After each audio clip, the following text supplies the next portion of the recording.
Hey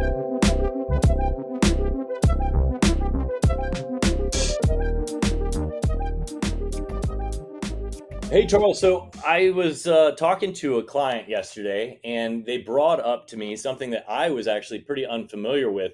Have you heard about the new California law called AB 1263? I've not, but in the last 24 hours, I've heard some rumors of rumors.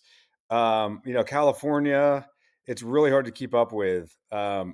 Even with just like we're in the industry, right? And seeing some of the crazy things you have to do, even for ammo, it's a lot of work if you're in the shooting sports industry. What's the new pain point here?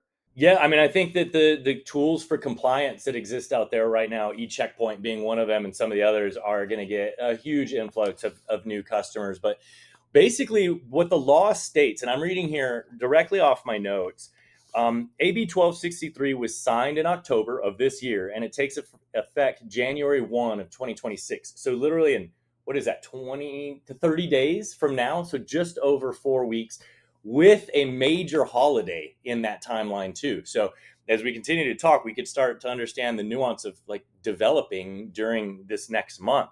But what it does is it expands the regulation under the existing, and I'm air quoting here, Firearm Industry Responsibility Act. And it now basically takes that firearm industry members term, that definition, and exaggerates it from just the manufacturers to manufacturers, dealers, distributors, and online retailers. And what it covers is not just complete guns. So historically, anything that was serialized was covered under this law. Now it also includes firearms accessories, and I have looked long and hard to figure out if there is a specific list of accessories. I've read the whole law. There is no language right now that defines what an accessory is. So, firearm accessories, barrels sold unattached to firearms, and firearm manufacturing machines, which the language includes in that 3D printers and CNC mills.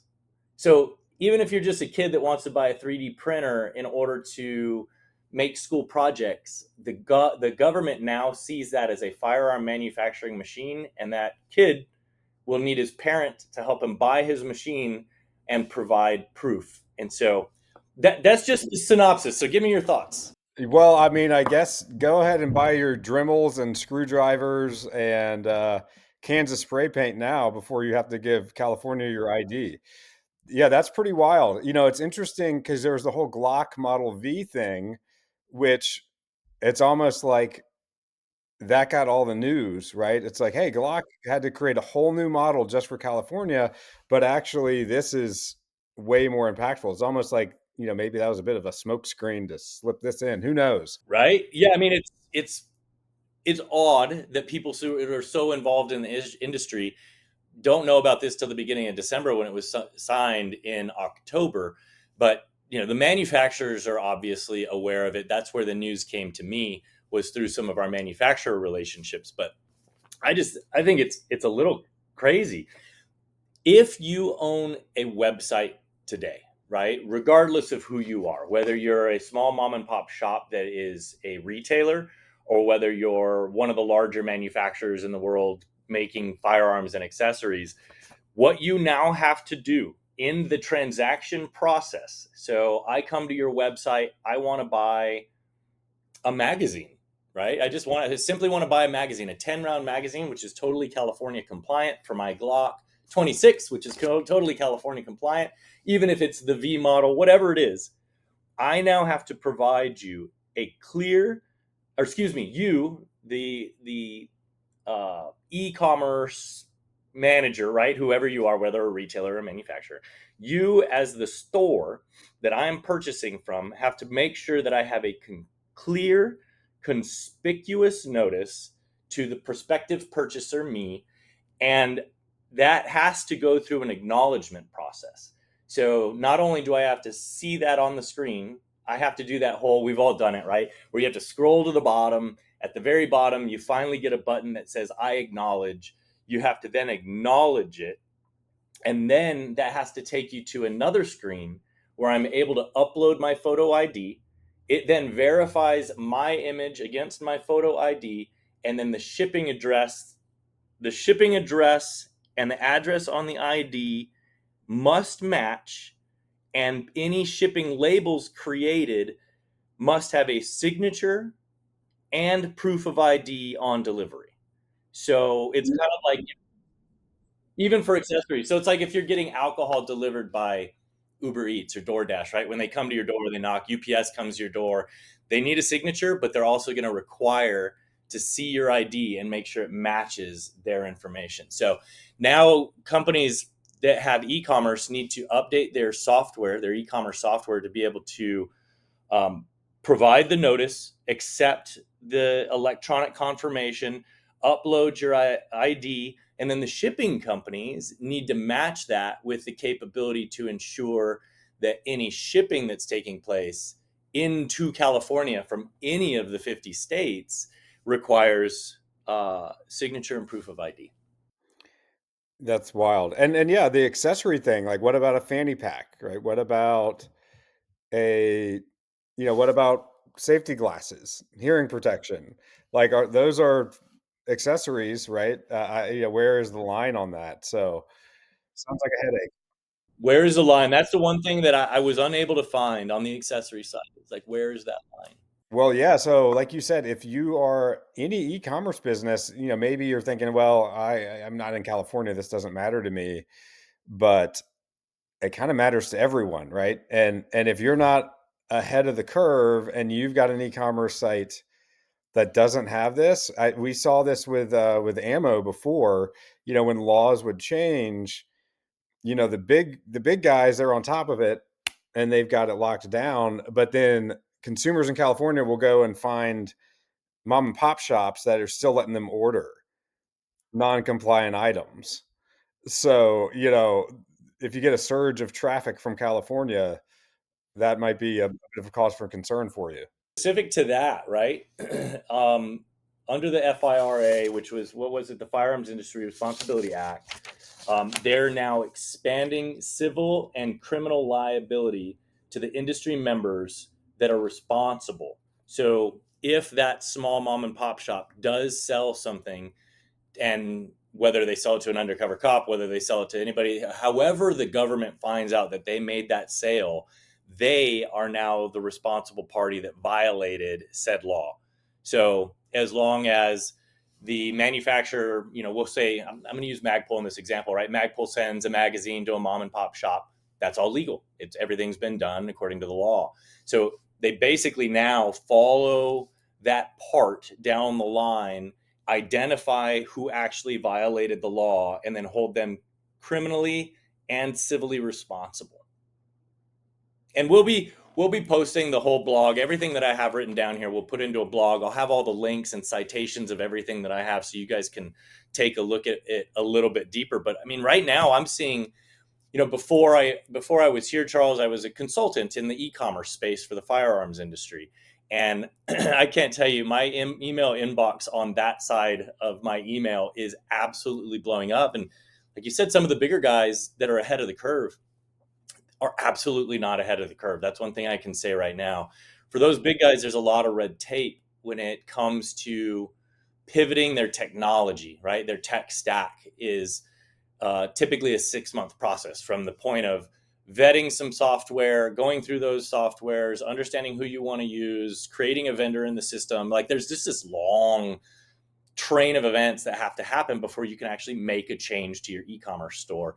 And so for a lot of those guys right now, what I'm hearing is they're simply going to flip a switch to turn off California, and all California sales will cease until there's a solution in place within those e-commerce stores, which, I mean, I'm realistically speaking, maybe March. Right. Well, so that actually sounds like an opportunity to me, Ryan. If you're able to move quickly as a manufacturer, as a retailer, as an e-commerce store, what would be some ways that you maybe could take advantage of, this change where people are just turning their sites off, and now you might be the last man standing if you're able to meet these requirements. Yeah. If you're able to move quick, right? Yeah. And keep in mind, like I said, I was a consultant in this space. I've got a lot of developers in the space that I've already talked to that are really familiar with the big commerce ecosystem, the Magento ecosystem. So if you're in a position where you're trying to move quickly, when you're trying to be that company that wants to take advantage of the fact that so many people are going to take a while to be selling back into California, shoot us an email, shoot us a line, and we'll definitely get you connected with some of those folks. But I just want to elaborate here too that it's not just for physical items. So the other thing too that apparently they're getting really hard on is distribution of digital files. So keep that in mind too. If you've sold, it sounds to me when I read this law, what I hear, if I was told, hey Ryan, put this into a single sentence, what's California trying to do? It sounds like California has implemented a law to reduce the manufacture and sale of ghost guns. And they're doing it by, you can't buy a firing pin now without notifying the government. And they have your photo ID. So if you buy all the pieces for a firearm, the government of California can now say, well, Ryan Stout, although he didn't buy a firearm, now has everything he needs to put a firearm together. He has a firearm. And so I don't know many people that are selling digital files. It's not an area that I play in a lot, but it's one of those things that's been added to this law. So it's kind of like, where does the reach stop? Yeah. That's that's pretty wild. And yeah, like you said, I'm surprised there hasn't been, more coverage on this.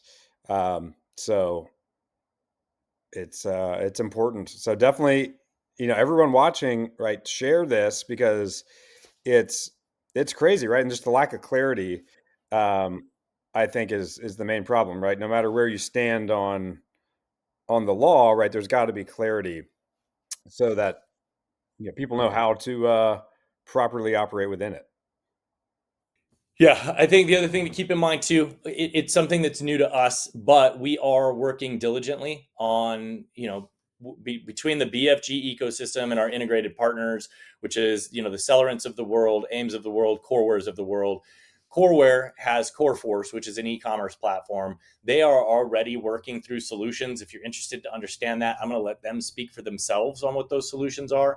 But on the BFG side, we have shipping integrations built into BFG. And so we're going to be working with our partners at UPS and some other spots to make sure that by the time this law goes into effect on January 1st, you will have the controls in place to ensure that you're in line with the law. Is that a good way to say that, Charles? Yeah. We will continue to post more, I think is the right way to say. We'll continue to keep you updated as we learn more. We'll continue to have conversations with all of the retailers that live within our ecosystem, about 2,000 retailers. I'm sure we're going to be hearing from them soon. And then, of course, the manufacturers as well. So more to come. I think the key points to make here is that don't worry, there is not an all outright ban in California on firearms and firearms parts. There's just some nuance and some new hoops you have to jump through. I know everybody's legs are really strong in California from jumping through so many hoops already. So to you, it's probably not that big of a deal. To us folks out in the rest of the U.S., it seems a little crazy, but it doesn't criminalize the possession of parts. So if you already have parts, if you already have a P80, any of that kind of stuff, don't worry, you're not violating any new laws on the first. It's not like the whole ban with the stocks that we were going through for a while, where the ATF kept changing the law and you were in violation and then you weren't. None of that's happening here. And it's simply a matter of they want to know who you are as you're making purchases, and they want to hold the folks who aren't following the law criminally and civilly responsible. So And there's no language in there about in-store, like retail purchases, I take it. there's no language in here. I specifically kind of highlighted everything that has to do with ecom, just because that's kind of what the space we live in. But this also carries over. If you're buying a box of ammo, you're going to have to show your ID. If you're buying a firing pin in a store, you're going to have to show your ID. So there will be ID verification for all purchases, digital and in store in California from this point on. So if you go to Academy with your wife to pick up some pickleball equipment and you decide to buy ammo, don't leave your wallet at home. You need your ID. Awesome. Well, yeah, we'll keep our ear to the ground on this and definitely do some updates as we find out more. So definitely follow, like Ryan said, hit the link in the description here if you want to look at some of these solutions that can very seamlessly keep you in compliance with this. And we'll see what comes down the pipeline. That's a quick turnaround. You only got what 28 days left. So 28 days left. And I have talked to some of my development partners out there. They've got solutions in place. I'm not going to mention any names specifically right here. I want to make sure that we keep all that tight to our chest. But if you're interested, if you need somebody to help you get the development done on your website immediately, reach out to me and I'll make those connections for you. Also, if you want to continue to get updates on this, the buyingfreedomgroup.com, and then go to our blog page and just find the blog post about AB 1263.